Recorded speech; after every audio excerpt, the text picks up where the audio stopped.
बिस्मिल्लाहिर्रहमानिर्रहीम। अस्सलाम वालेकुम। आज की वीडियो में मैं आपको 10 स्टॉक का पोर्टफोलियो एक्सेल में बनाने का तरीका बताऊंगा और बताऊंगा कि हम किस तरह मंथली रिटर्न और मंथली स्टैंडर्ड डेविएशन कैलकुलेट करते हैं। फिर इसके बाद मैं आपको जो है मंथली रिटर्न और मंथली स्टैंडर्ड डेविएशन को एनालाइज करने का तरीका बताऊंगा। हम कोवेरिएंस कैलकुलेट करेंगे, इसके बाद हम बीटा कैलकुलेट करेंगे, शार्प रेशो कैलकुलेट करेंगे, उसके बाद ट्रेनर रेशो कैलकुलेट करेंगे और अल्फा कैलकुलेट करेंगे स्टॉक्स का। और आखिर पे हम जो है वो वार एट 95% और वार एट 99% जो है वो कैलकुलेट करेंगे। ये सारी वीडियो उर्दू में होगी और मैं एक्सेल में सारा काम करूंगा और कोशिश करूंगा कि एक एक स्टेप को आपके सामने एक्सप्लेन करूं। तो मैंने इस काम के लिए डेटे को पहले से ही एक्सेल में डाउनलोड कर लिया हुआ है और बाकी कैलकुलेशन मैं जो है एक्सेल शीट पे करता हूं। तो चलिए हम एक्सेल शीट पे चलते हैं। ये डाटा मैंने पहले से ही डाउनलोड कर लिया हुआ है और आप देख सकते हैं कि डाटा जो है वो 2014 से लेके 2023 दिसंबर तक लिया गया है। तो ये 10 साल का डाटा है और इसमें टोटल हर स्टॉक की 120 ऑब्जर्वेशन है। ये 10 स्टॉक्स हैं मुख्तलिफ किस्म के और इसके साथ मैं जो है S&P के साथ इसका कंपैरिजन करूंगा। तो ये हमारा डाटा था जो मैंने पहले से ही डाउनलोड किया हुआ है। तो अब हम इसके ऊपर कैलकुलेशंस करते हैं। तो हम सबसे पहले जो है वो मंथली रिटर्न कैलकुलेट करेंगे क्योंकि मंथली डाटा है हमारे पास। तो हर माह जो रिटर्न आया उसको करेंगे। तो मैं इसकी हेडिंग लगाता हूँ मंथली एक्सपेक्टेड रिटर्न। इसके बाद मैं जो स्टॉक्स की हेडिंग्स हैं वो सिलेक्ट कर लूँगा। तो मैंने इक्वल टू के साथ इसको सिलेक्ट किया और अब मैं इसको ड्रैग करूँगा तो तमाम स्टॉक्स का जो है वो आ जाएगा। मैं इसको मज़ीद फॉर आगे ले जाता हूँ। तो ये हमारे पास S&P तमाम स्टॉक्स का जो है वो आ गया है। अब इसके बाद मैं इसको हाईलाइट कर लेता हूँ, सिलेक्ट करता हूँ सारे को, कंट्रोल B करता हूँ और उसके बाद मैं इसको अंडरलाइन कर लेता हूँ। यहाँ से मैं इसको प्रेस करूँगा तो ये अंडरलाइन भी हो जाएगा। अब नेक्स्ट जो है जो रिटर्न कैलकुलेट करना है तो सबसे पहले हम पहले स्टॉक का करेंगे। इसको भी बोल्ड कर लेता हूँ। तो ये इधर से मैं नंबर 1 पे यानी कि ये पहला स्टेप जो है हम कर रहे हैं इस वीडियो में। तो इसमें मैं जाके जो है इधर क्लिक करूँगा और इक्वल टू के साइन के बाद ब्रैकेट स्टार्ट और सेकंड डे या सेकंड मंथ का रिटर्न डिवाइड करेंगे। इसको हम जो है फर्स्ट मंथ के रिटर्न से और -1 कर देंगे। तो अब इसको जो है मैं ड्रैग कर लेता हूँ। तो इसके बाद जो है ये सारे आगे सिलेक्ट हो गए। अब इसके बाद जो है मैं ये आप चेक कर सकते हैं कि ये जेपी का मैं चेक करवाता हूँ। तो ये जेपी के डाटे को उसने किया हुआ है कलेक्ट। और इसके बाद मैं सारे को सिलेक्ट करता हूँ, इधर आता हूँ और इसको परसेंटेज में चेंज कर लेता हूँ और शादिया के बाद 2 वैल्यूज ले लेता हूँ। तो ये सारा आ गया। अब इसको मैं सिलेक्ट करके नीचे तक सारे स्टॉक्स का कर लेता हूँ। मैंने डबल क्लिक किया है तो ये सारे स्टॉक्स का और S&P का मंथली रिटर्न आ गया है हमारे पास। आप ये चेक कर सकते हैं। तो इसके बाद मैं सारे को जो है एक ग्रुप में कर लेता हूँ ताकि समझने में आसानी रहे। तो ये सारे के गिर्द जो है मैं वो बॉर्डर लगा देता हूँ। तो ये हमारे पास जो है मंथली एक्सपेक्टेड रिटर्न आ गए हैं। अब इसके बाद हम जो है वो एवरेज निकाल लेते हैं सारे की। तो पहले हम मंथली एवरेज निकाल लेंगे। मंथली एवरेज रिटर्न या मंथली रिटर्न लिखा है मैंने। और इसके बाद जो है इसको मैं पहले इसको इधर कॉपी कर लेता हूँ और नीचे स्टैंडर्ड डेविएशन लिख लेते हैं। ये मंथली स्टैंडर्ड डेविएशन DEVIATIO ये मंथली स्टैंडर्ड डेविएशन लिख लिया। इसके बाद मैं इसको बढ़ा लेता हूँ ताकि सारी वैल्यूज आपके सामने रहें। इसको कॉपी किया, बोल्ड कर दिया। इसके बाद जो है मैं एवरेज का फार्मूला लगाऊंगा। तो इक्वल टू लिखने के बाद एवरेज का फार्मूला और हम जो है पहले स्टॉक के सारे रिटर्न्स को जो है वो ले लेंगे, सिलेक्ट कर लेंगे, एंटर करूंगा तो ये हमारे पास आ गया मंथली रिटर्न पहले स्टॉक का। इसको ड्रैग कर लेंगे तो ये तमाम स्टॉक्स का हमारे पास आ गया है मंथली रिटर्न। अब स्टैंडर्ड डेविएशन को कैलकुलेट करेंगे तो इक्वल टू और स्टैंडर्ड डेविएशन के लिए हम इसको सिलेक्ट करेंगे और इसके बाद हम जो है पहले स्टॉक के सारे रिटर्न्स को सिलेक्ट कर लेंगे और इसको भी ड्रैग कर लेंगे। तो ये हमारे पास जो है स्टैंडर्ड डेविएशन आ गया। परसेंटेज में इसको चेंज कर लेते हैं, तो इक्वल टू लगा के ये परसेंटेज में आ गया और शारे के बाद दो वैल्यूज़ ले ली। तो ये हमारे पास जो है ये आ गए हमारे पास रिटर्न्स। मैं इसको बोल्ड कर लूँगा और प्लस इसको इसमें ले आऊँगा बॉक्स में। तो ये आ गया हमारे पास। अब इसके बाद हम जो है इसको एनुअलाइज पे करते हैं। तो एनुअलाइज रिटर्न, एनुअलाइज, तो इसके बाद हम जो है वो मंथ ये जो रिटर्न्स है लिख लेते हैं, या इधर ही हम इसको जो है वो मुकम्मल करते हो एनुअलाइज रिटर्न, और इसी तरह स्टैंडर्ड डेविएशन भी लिख लेते हैं। तो ये भी एनुअलाइज है, तो मैं इसको कॉपी कर लेता हूँ, सारे को कॉपी किया और इसके साथ मैंने लिख दिया इक्वल टू के साथ। इस तरह स्टैंडर्ड डेविएशन के लिए मैं इधर भी एनुअलाइज लिख देता हूँ। तो ये दोनों हेडिंग एनुअलाइज रिटर्न की आ गई। इसके बाद हमने जो है एनुअलाइज करना है, तो उसके लिए इक्वल टू का फार्मूला, और इसके लिए 1 प्लस हम इसको लेंगे वैल्यू को, और इसकी जो है पावर हम ले लेंगे 12, क्योंकि मंथली है तो एक साल में 12 माह और -1 कर देंगे। तो ये हमारे पास आ गया स्टॉक का जो है एनुअल रिटर्न। तमाम स्टॉक्स का कैलकुलेट कर लिया हमने, परसेंटेज में करके दो वैल्यूज़ ले लेंगे। इसी तरह हम स्टैंडर्ड डेविएशन को कैलकुलेट करेंगे। तो इक्वल टू के साइन के बाद हम जो है मंथली स्टैंडर्ड डेविएशन और उसको मल्टीप्लाई कर देंगे हम स्क्वायर रूट, और जितने मंथ्स हैं सालाना, तो 12 मंथ्स हैं तो 12 के साथ इसको कर देंगे स्क्वायर रूट। तो ये हमारे पास आ गया मंथली एनुअल स्टैंडर्ड डेविएशन। इसके बाद इसको मैं जो है वो परसेंटेज में तब्दील करके पॉइंट के बाद दो वैल्यूज़ ले लूँगा। तो इस तरह हमारा जो है ये आ गया। अगेन मैं इसको सिलेक्ट करके और इधर से मैं इसको बॉर्डर लगा देता हूँ और इसको बोल्ड कर देता हूँ। तो ये हमारे पास जो है पहला टास्क जो है, और उसके बाद मंथली रिटर्न, और उसके बाद उनको एनुअलाइज कर लिया मंथली रिटर्न को भी और स्टैंडर्ड डेविएशन को भी। तो अब हम नेक्स्ट चलते हैं। तो इधर हम कोवेरियंस कैलकुलेट कर लेते हैं। तो कोवेरियंस के लिए फार्मूला जो है वो हम लेंगे, कोवार लिखेंगे, ये नीचे वाला सेलेक्ट करेंगे, और उसके बाद हम जो है वो एक स्टॉक लेंगे। सबसे पहले पहला स्टॉक ले लेते हैं हम MSTR का, और कामे का निशान लगाएंगे और इसको हम कंपेयर करेंगे S&P के साथ। तो इसके सारे स्टॉक्स को सिलेक्ट कर लेते हैं और उसके बाद इनको सिलेक्ट करके और फिक्स कर लेंगे F4 के साथ।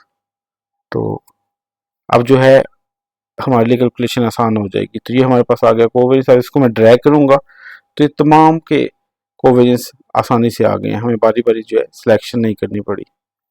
तो कोवेरियंस आ गया हमारे पास। इसके बाद हम जो है अब नेक्स्ट चलते हैं और बीटे को कैलकुलेट करते हैं। तो बीटा आ गया। बीटे का जो फार्मूला है वो इक्वल टू लेंगे हम, और कोवेरियंस के साथ जो है हम जो स्टॉक का कोवेरियंस है, तो पहले स्टॉक का कोवेरियंस ये वाला हम सिलेक्ट करेंगे और उसको तकसीम हम करेंगे, जो वार लेंगे हम मार्केट का, तो सॉरी वार लिखेंगे WAR वार, और इसके बाद हम सारे स्टॉक को सिलेक्ट कर लेंगे। तो ये आ गया। इसके बाद ब्रैकेट लगा के मैं इसको फिक्स कर देता हूँ। तो ये हमारे पास आ गया, बीटा आ गया। ये इसको मैं ड्रैग कर लेता हूँ। ड्रैग करने के बाद मैं इसकी वैल्यूज़ को बीटा जो है नंबर में होता है, तो इसको नंबर में हम लेंगे। अब हम जो है नेक्स्ट शार्पी रेशो कैलकुलेट करेंगे। शार्पी जो है ये एक प्रोफेसर थे और उन्होंने ये रेशो दी थी। तो इसके लिए हमें जो है रिस्क फ्री रेट की भी ज़रूरत होती है। तो रिस्क फ्री रेट को मैंने जो है ऑनलाइन डाउनलोड कर लिया है। गुज़िश्ता 10 सालों का जो मंथली एनुअल जो है रिस्क फ्री रेट है, तो मैंने डाउनलोड कर लिया हुआ है और मैं इधर इसको लिख देता हूँ ताकि आगे कैलकुलेशन में आसानी रहे। तो इसको ये लास्ट 10 ईयर्स का है, तो मैं इसको थोड़ा सा पिछले कॉलम में ले जाता हूँ और यहाँ पे लिख देता हूँ।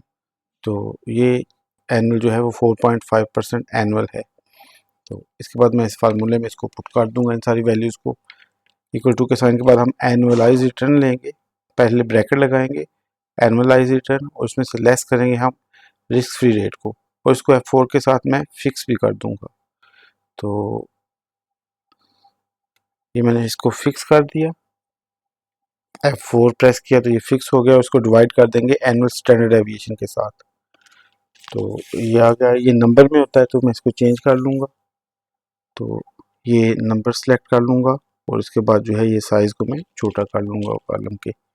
तो ये हमारे पास जो है शार्पी रेशियो आगे ड्रैग कर लूँगा तो तमाम स्टॉक्स की शार्पी रेशियो आ जाएगी। तो ये हमारे पास आ गई। तो ये जितनी ज़्यादा हो उतनी अच्छी होती है इन्वेस्टमेंट के हिसाब से।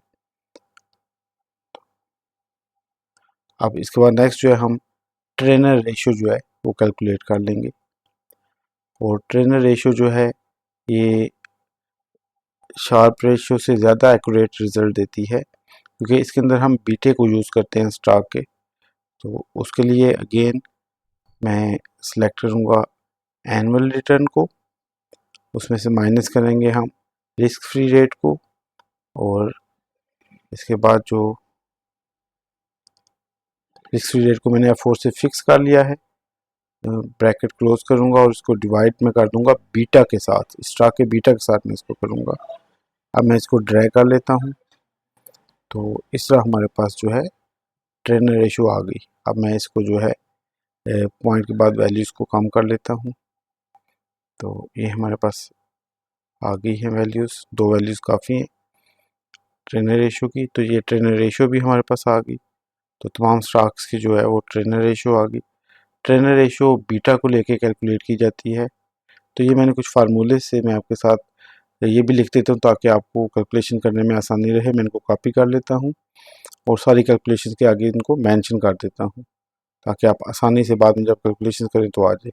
तो ये मैंने इनको कर लिया कॉपी। अब जो है मैं एनुअलाइज रिटर्न को पहले मैं इनको थोड़ा नीचे कर लेता हूँ कॉपी, ये आगे। अब एनुअलाइज रिटर्न का जो है ये फार्मूला है, मैं इसके आगे कॉपी कर देता हूँ।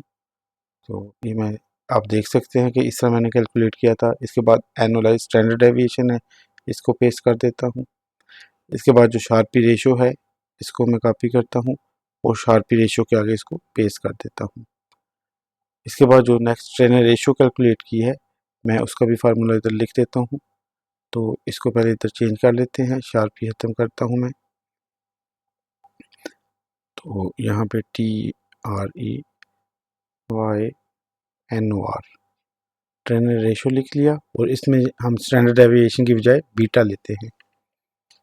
तो ये हमारे पास ट्रेनर रेशियो का फार्मूला भी आ गया। और इसके बाद हमने बीटा की कैलकुलेशन की थी तो मैं बीटा के आगे इसको भी लिख देता हूँ। तो ये बीटा की कैलकुलेशन आ गई। और अभी हम अल्फ़ा कैलकुलेट करेंगे। तो अल्फ़ा का फार्मूला ये है। अब हम जो है इधर अल्फ़ा लिख लेते हैं और अल्फ़ा की कैलकुलेशन के लिए रिटर्न लेंगे स्टॉक का एनुअल रिटर्न जो है, और इसमें से माइनस करेंगे रिस्क फ्री रेट को। यहाँ पे रिस्क फ्री रेट है, इसको मैं 4 के साथ फिक्स भी कर दूंगा। देन फार्मूले में देखते हैं, इसमें से माइनस करना है बीटा को। तो माइनस जो है हम बीटा करेंगे स्टॉक का और फिर इसको मल्टीप्लाई कर देंगे हम मार्केट के रिटर्न के साथ। तो ये मार्केट का रिटर्न है, इसको भी मैं फिक्स करूँगा क्योंकि ये हर एक के साथ सेम रहेगा। तो इसको फिक्स किया और उसमें से हम जो है वो रिस्क फ्री रेट को माइनस करेंगे। मैं इसको दोबारा मिस्टेक होगी, इसको दोबारा से मार्केट का जो एनुअल रिटर्न है उसको लेंगे, F4 के साथ इसको फिक्स करेंगे और माइनस हम करेंगे इसमें से रिस्क फ्री रेट को, और इसको भी मैं फिक्स कर दूंगा F4 के साथ। तो ये फिक्स हो गया। अब ये हमारे पास अल्फ़ा आ गया है, इसके साइज़ को मैं कम करूँगा और ये जो है इधर मैं 2 कर देता हूँ और ये नंबर है तो ये ओके कर देता हूँ। इसके बाद तो ये हमारे पास अल्फ़ा आ गया। इसको मैं सारों को ड्रैग करके सारों को कैलकुलेट कर लेता हूँ। तो ये तमाम स्टॉक्स का जो अल्फ़ा है वो भी कैलकुलेट हो चुका है। तो अल्फ़ा के बाद हम जो है वार को कैलकुलेट करेंगे, और दो वार हैं, दो वार एट 95%, और दूसरा वार हम लेंगे, इसको मैं कॉपी करके इधर लिख दूँ 99%। इसके बाद जो है मैं पहले आपको इसको एक्सप्लेन कर देता हूँ कि वार हमें जो है क्या बताता है। तो ये शीट से हम देखते हैं, इस टेबल्स ग्राफ से। तो वार में तीन चीज़ें होती हैं, ये आप देख सकते हैं 68 टू 99.7%। तो अगर हम एक बार स्टैंडर्ड डेविएशन को माइनस या प्लस करें अपने जो एवरेज रिटर्न है, तो 68.27% जो है रिटर्न इसके अंदर फॉल करेंगे, यानी कि 68% चांसेस है कि हमारा रिटर्न इन इस वैल्यूज़ के अंदर लाई करेगा, यानी कि कोई भी रिटर्न हो सकता है। इसी तरह अगर हम 2 से मल्टीप्लाई करके स्टैंडर्ड डेविएशन को माइनस करते हैं तो 95% उसमें चला जाएगा, और इसी तरह जो है 99 का भी है कि 99% आएगा अगर हम 3 बार मल्टीप्लाई करेंगे इसको। तो अब मैं आपके सामने पहले कैलकुलेट करता हूँ। हमने लिया रिटर्न और इसमें हम प्लस कर देते हैं, जो दो बार मल्टीप्लाई के दो के साथ मल्टीप्लाई करके स्टैंडर्ड डेविएशन को कर देते हैं, यानी कि ये दो बार, ये 95% हमें बताएगा कि हमारा किधर आएगा रिटर्न। इसकी वैल्यू को जो है मैं जो है इधर से जाके नंबर करता हूँ और ओके कर दूंगा। सॉरी, इसको चेंज करना है अगेन, तो मैं इसको यहाँ से 2 कर दूंगा। ओके किया तो ये हमारे पास आ गया जो है वार एट 95%।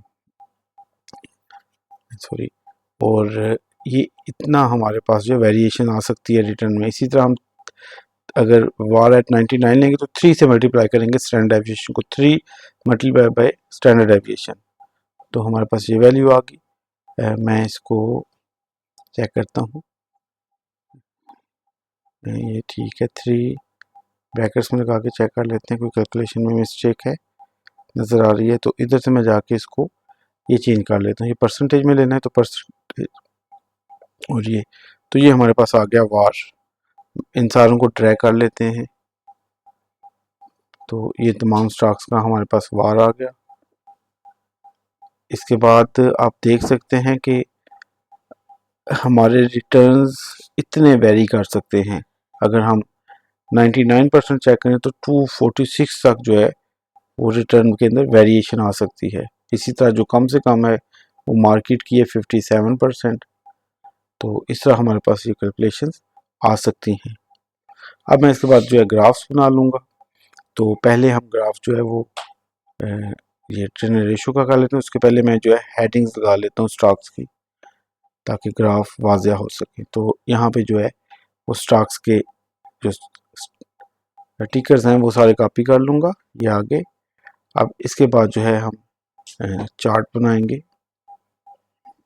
तो ये जगह सेलेक्ट की। इसके बाद मैं ये सारे स्टॉक्स को सिलेक्ट करता हूँ और इनके जो ट्रेनर रेशियो है इस सारे को सिलेक्ट करता हूँ। उसके बाद जो है हम जाएंगे इंसर्ट में और रिकमेंडेड चार्ट्स में जाएंगे, तो इधर क्लिक करेंगे और ओके कर देंगे। तो ये हमारे पास ट्रेनर रेशियो आ गई तमाम स्टॉक्स की। तो आप ये देख सकते हैं कि इसके अंदर जो वेरिएशंस हैं वो कितनी ज़्यादा हो सकती हैं। तो ये सारी आ गई हमारे पास ट्रेनर रेशियो की चार्ट बन गया है। और इसके बाद हम जो है वार का जो है वो चार्ट बना लेते हैं। तो वार के लिए, वैल्यू एट रिस्क के लिए अगेन हम तमाम स्टॉक्स को सिलेक्ट करेंगे और उसके बाद जो ये दोनों वार हैं 95% और 99% सारों को सिलेक्ट कर लेंगे। अगेन इंसर्ट में जाएंगे और यहाँ से हम जो है सिलेक्ट कर लेंगे, और ये चार्ट जो पहले वाला है इसी को सिलेक्ट करके हम जो है ये सारी तफसील बता रहा है तो ओके कर दूंगा मैं। तो ये हमारे पास चार्ट बन गया। इसको इसके साथ, पहले चार्ट के साथ ले आते हैं और इसके बाद जो है इसको साइज दोनों का बराबर कर लेते हैं थोड़ा सा। इसको इसके मैं इधर से मैं इसको थोड़ा नीचे ले आता हूँ और मैं इसको जो है इधर इसका नाम चेंज कर देता हूँ, वार कर देता हूँ, या वैल्यू एट रिस्क कर देता हूँ वार की बजाय। तो वैल्यू एट रिस्क,